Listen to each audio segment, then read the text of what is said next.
अगर हम छोटे छोटे अच्छे काम करें तो बड़ा फर्क पड़ सकता है।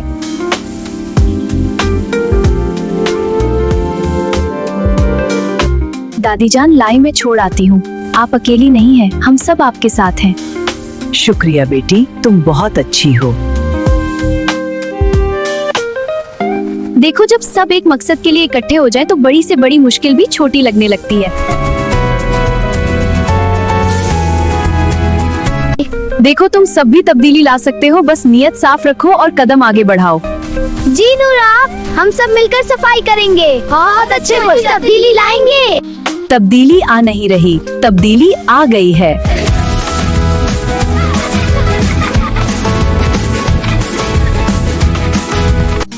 याद रखो, असल खूबसूरती चेहरे में नहीं बल्कि दिल की नेकी और खिदमत के जज्बे में होती है।